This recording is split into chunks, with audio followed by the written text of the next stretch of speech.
Clara Bennett stepped out of the car and adjusted the folds of her emerald silk gown. The hotel's entrance gleamed under 1,000 golden lights, and the sound of laughter spilled into the night. The security guard at the door smiled politely, giving her a respectful nod. After all, she was Mrs. Edward Bennett, co-owner of the company being celebrated tonight. His nod felt natural, almost expected. For 15 years, she had walked into such events with quiet dignity, always standing a step behind her husband, always the silent partner. But tonight, something felt different. Inside, the ballroom sparkled with chandeliers and polished marble. The city's elite had gathered: politicians, bankers, tech moguls, and socialites. Clara recognized the mayor chatting with the bank president near the bar, while a circle of venture capitalists clustered around the long table where deals were whispered over champagne. This was no ordinary gathering. Tonight marked Edward's induction into the billionaire circle, the crowning achievement of his career.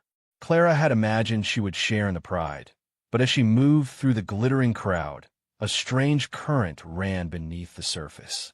"Clara, darling." Patricia Harrington, the governor's wife, greeted her with a practiced smile and an air kiss on each cheek. Clara returned the gesture, her voice warm. "Edward must be thrilled tonight. Such an achievement. We both worked very hard for this."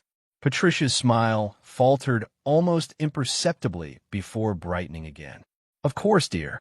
You've always been supportive." The words, though polite, carried a faint sting. Clara tilted her head, watching Patricia slip into another conversation, leaving behind a sense of unease. As Clara moved deeper into the ballroom, she noticed how conversations seemed to shift when she approached. Groups that had been buzzing with laughter suddenly quieted. Smiles appeared forced, polite, almost pitying. At the chocolate fountain, she caught Janet Morton whispering to her husband, "I feel so sorry for her. Everyone knows except her." The words cut through the music. When they noticed Clara, their talk shifted instantly to the weather. Clara kept her composure, but a knot twisted inside her. At last, she spotted Edward near the stage. He looked striking in his tailored tuxedo, silver hair combed to perfection. Surrounded by investors and executives, he commanded attention with ease, his laughter booming, his gestures confident. Clara felt a flicker of the admiration she'd once had when he was just a young attorney with impossible dreams. This was his night, their night, or so she thought. Straightening her shoulders, she made her way toward him.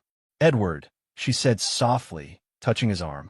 For a moment, he turned, and his expression betrayed something sharp, annoyance, not affection.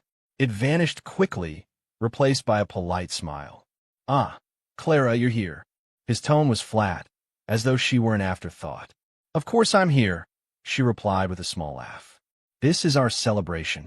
The men around him exchanged uncomfortable glances.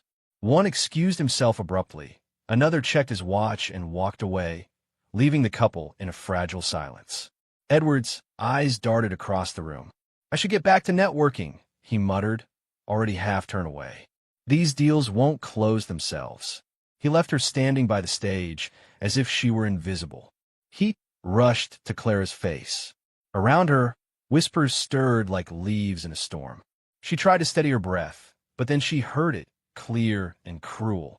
"There's the frigid wife who can't satisfy him." Clara turned, searching for the speaker, but the sea of faces revealed nothing. Another voice, female this time, chimed in from somewhere behind her. "Poor thing. She has no idea about Sophie." The name lodged itself like a thorn in Clara's chest.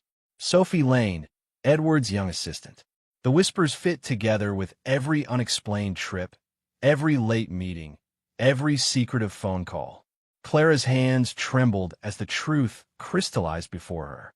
"Clara, sweetheart." The voice came from directly beside her. Sophie Lane had appeared, stunning in a scarlet gown, her smile sharp as glass. Clara steadied her voice. "Hello, Sophie." Sophie leaned in close, her perfume heavy and sweet. "I think you're confused about tonight.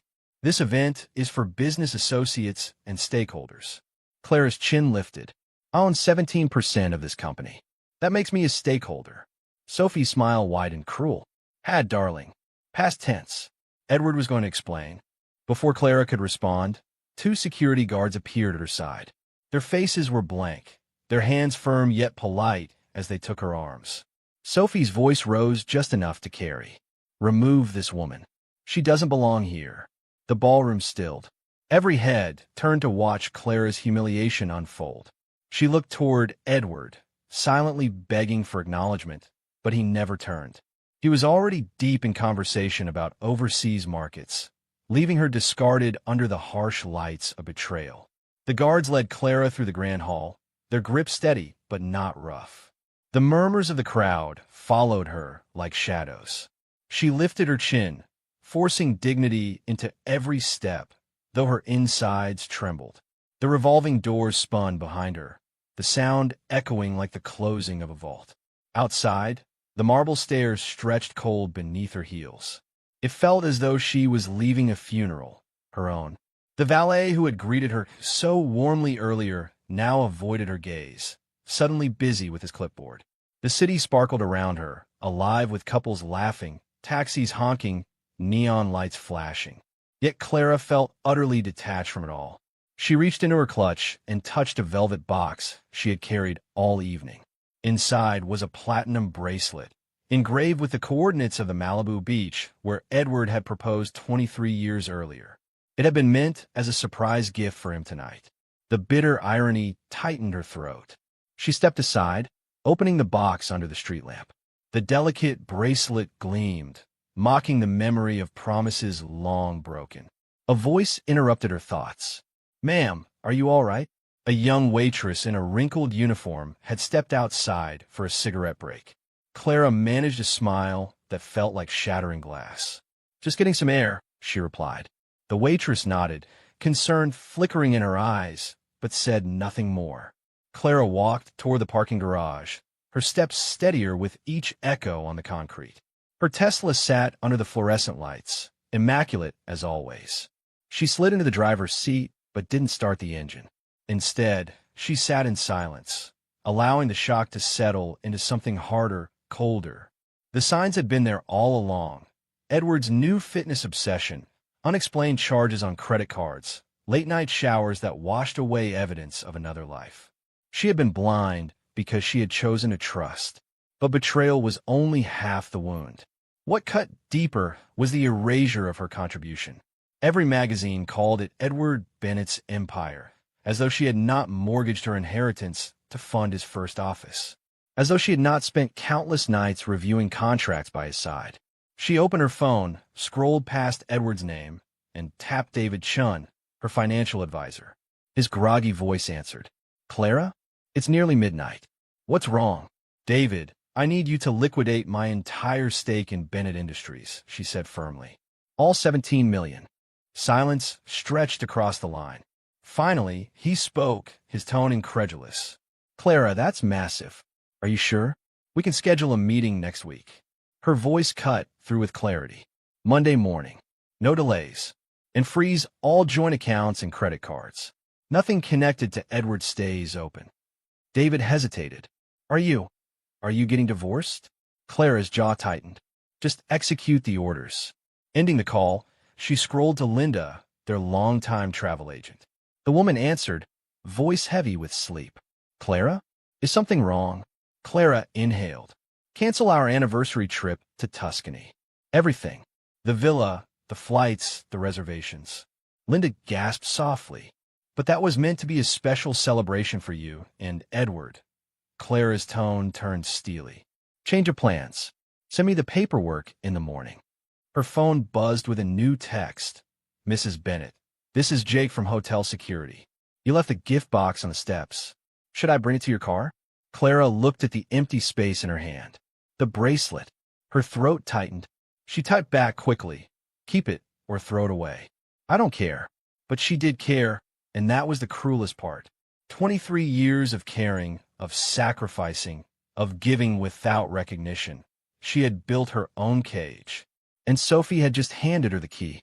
Her phone lit up again, Edward's name flashing across the screen.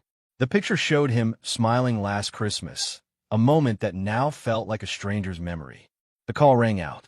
Then again. By the fourth call, Clara finally started the engine and pulled out of the garage. The city blurred past, neon signs and office towers glowing against the night sky. Edward could explain her absence to Sophie. Let him wonder where his wife had gone. The drive took her through the financial district where it had all begun. She passed the old building where Edward's first office had been, now converted into a cafe. She remembered his excited call years ago. "Clara, we're going to change everything. You and me will build something incredible." And they had built something incredible. But along the way, we had quietly become he, until Clara's presence had been erased. The phone buzzed nonstop on the passenger seat, missed calls piling up, but Clara ignored them. She had a plan forming. By the time Clara pulled into the circular driveway of their estate, the missed call counter had reached 37. She switched off the engine and sat in silence. The mansion loomed above her, every brick a reminder of sacrifices she had made, every window reflecting Edward's ambition. Tomorrow, she promised herself, she would start dismantling it all. Tonight, she would allow herself the final act of being Mrs. Edward Bennett. Sleep came in fragments, broken by the buzzing phone that lit up the darkened bedroom. At dawn, Clara rose as she always had, though the emptiness of the bed felt permanent now, not temporary. The house was quiet except for the hum of the coffee grinder. She carried her mug to the study, where polished mahogany desks and leather chairs stood like relics of a marriage built on contracts. She pulled open the first drawer, her hand steady. Inside lay the incorporation papers of Bennett Industries from 1998. Her signature sat neatly beside Edward's, proof that she had been co-founder and first investor. Clara smiled bitterly. Corporate press releases had erased her name, but the ink remained. She photographed every page, creating a digital archive that could never be denied. Funny, she whispered to herself, how history remembers only what suits men like Edward. The next file was a loan agreement from 2001. Edward had needed $3 million to expand, but the guarantor line carried Clara's name. It had been her personal assets on the line, not his. She remembered the nights she lay awake, praying the firm would survive. Another photo, another piece of truth. By 8 o'clock, she had documented over a decade of contributions. Her inheritance funding the first acquisition, her second mortgage covering payroll in the recession, her contacts bringing in clients. Her phone rang sharply, breaking the stillness. David Chin's name flashed. "Clara," he said, his tone urgent. "Markets open in 30 minutes. I need final confirmation." Clara answered without hesitation. "You have it. Execute everything." David hesitated. "The company stock is already down 2% in pre-market. Word is spreading about a major shareholder change. Are you certain?" Clara closed her eyes, then opened them with a calm resolve. "David, I've never been more certain." After hanging up, Clara opened her laptop. The legal notice she had drafted in the dead of night glowed on the screen. It was precise, stripped of emotion. "Clara Elizabeth Bennett hereby notifies the board of directors of Bennett Industries of the immediate liquidation of her 17% ownership stake and the termination of all joint financial obligations." Her finger hovered over send for 3 seconds before clicking. With that, the message flew into cyberspace, carrying the weight of finality. Within moments, her phone exploded with calls. Edward's name filled the screen again and again. She let it ring. By the fourth attempt, she found herself smiling faintly at the silence that followed. Each ignored call was not just defiance, it was freedom. Then came the text messages. "Clara, what the hell have you done? Call me back immediately." Delete. "You can't just destroy everything we built because you're emotional." Delete. "The board is in emergency session. You've triggered a crisis." Delete. She poured herself another cup of coffee, her hand steady now. Pulling open another file, she reviewed partnership agreements Edward had insisted on revising 5 years earlier. At the time, she had trusted him, never questioning why her official role was shrinking while her financial exposure increased. Now, it was all clear. He had been laying the groundwork to erase her. But one detail he had overlooked gleamed like a weapon. Her name had never been removed from the original incorporation papers. The phone buzzed with a new text, this time from an unfamiliar number. Mrs. Bennett, this is Sophie. I hope you're feeling better this morning. Perhaps we can meet for coffee and clear up last night's misunderstanding. Clara stared at the audacity of the message, her lips curling in disbelief. With deliberate precision, she typed back, "There was no misunderstanding. And it's Miss Hartford now. I'm returning to my maiden name." The reply came almost instantly. "Let's not be hasty. Edward is very upset, but I'm sure we can work out something that benefits everyone." Clara laughed aloud, the sound sharp in the quiet study. "Benefits everyone," she murmured. Sophie thought she was negotiating a contract, not speaking to the woman whose life had been upended. Clara took a screenshot of the exchange and added it to her growing collection of evidence. The pieces of her new life were falling into place, one message at a time. The landline rang suddenly, its sharp tone echoing through the study. Only a handful of people had that number. Clara lifted the receiver slowly. "Clara Elizabeth," came her sister Sarah's voice, tense and urgent. "What on earth is going on? Edward just called me in tears, saying you've lost your mind." Clara leaned against the desk, her gaze falling on the roses blooming outside the window. "I didn't lose my mind, Sarah. I finally found it." Sarah's voice trembled with disbelief. "He says you destroyed his company out of spite. That you're having some kind of breakdown, making decisions you'll regret." Clara's eyes narrowed as she watched sunlight dance across the petals of her carefully tended roses. "Did he also tell you that I've contributed over $20 million to his success? That I signed as guarantor on his loans? That I mortgaged my inheritance for him? No, of course not. He'd rather you think I'm hysterical." "Well, marriages are about sacrifice, Clara," Sarah tried weakly. Clara's voice sharpened. "Did he tell you about Sophie Lang? About the affair that half the city has been whispering about? About how she humiliated me in front of 200 people last night while he stood there and said nothing?" Silence crackled across the line. Finally, Sarah whispered, "No, I didn't know." Clara's tone softened, but only slightly. "This isn't a breakdown, Sarah. It's a breakthrough, and I won't apologize for it." After ending the call, Clara returned to her desk. The house seemed unusually peaceful now, as though it approved of her newfound resolve. She opened a fresh document and began drafting a summary of her contributions to Bennett Industries. The capital injections, the contract she had negotiated, the client introductions only she could have made. Line after line told a truth that Edward had spent years trying to bury. The truth was now hers to release when the time was right. Her phone buzzed again, 40 missed calls now, then 50.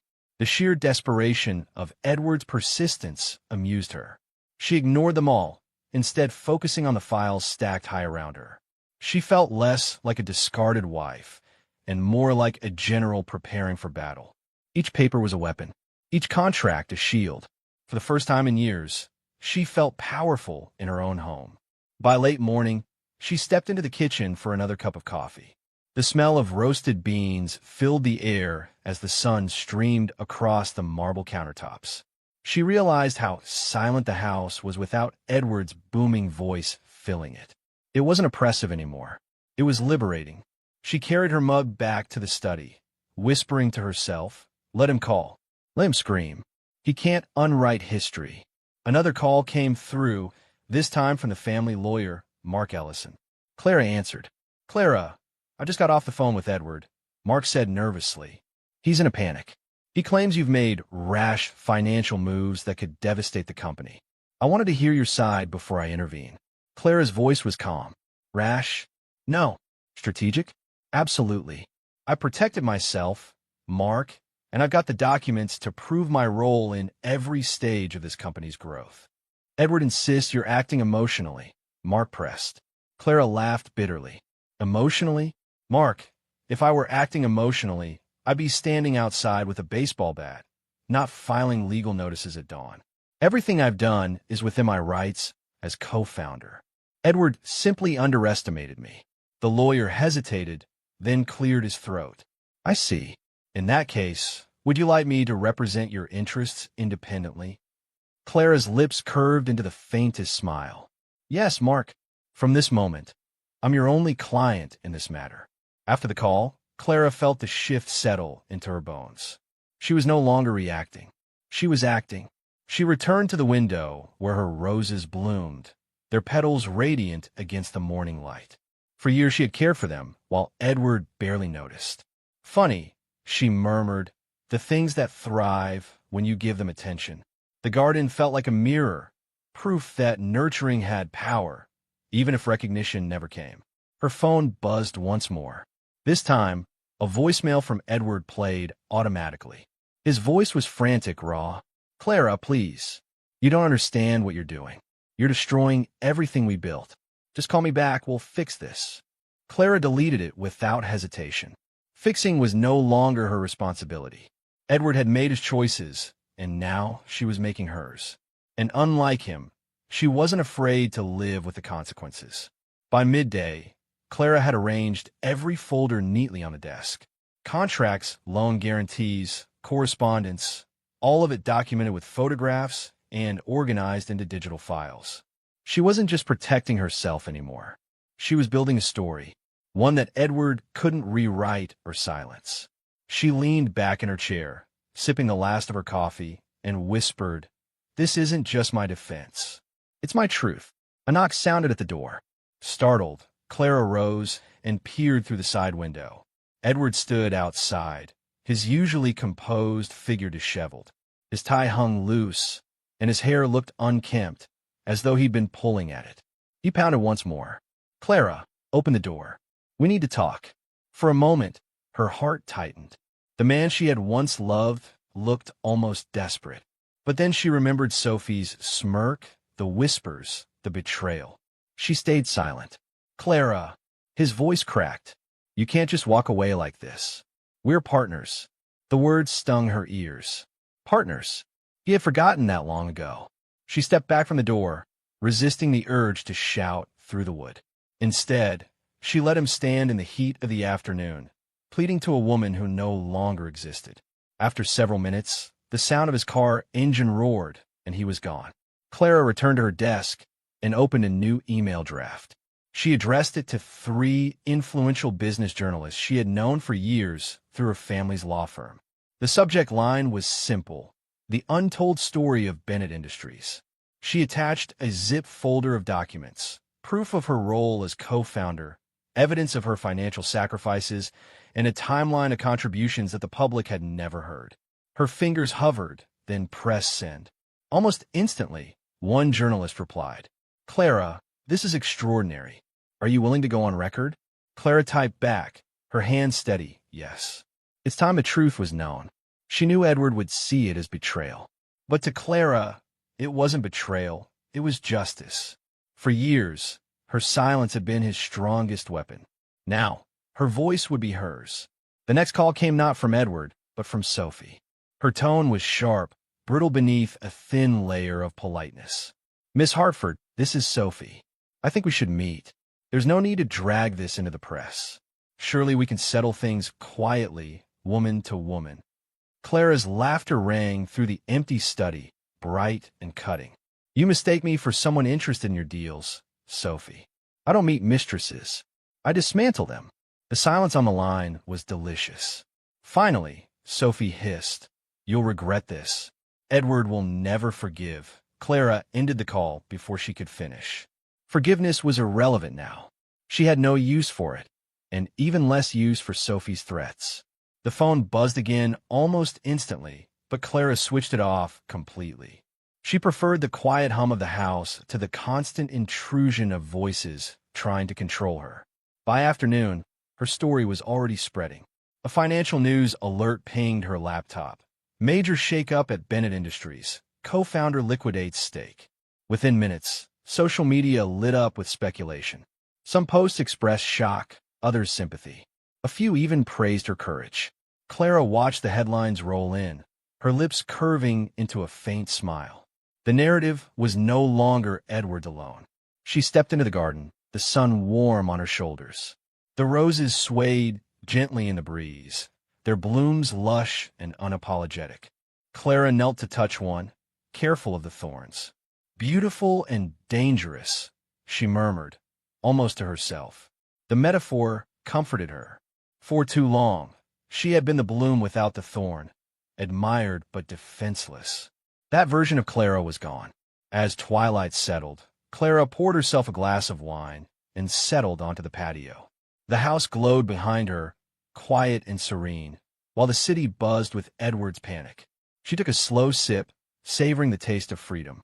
Tomorrow would bring more battles, legal, financial, personal. But tonight, she allowed herself the smallest luxury, peace, the first she had felt in years. The next morning, Clara woke earlier than usual, her mind clear, her body lighter. She brewed her coffee, then opened the newspaper delivered to her gate. The front page headline made her pause. Behind Bennett Industries, the hidden co-founder.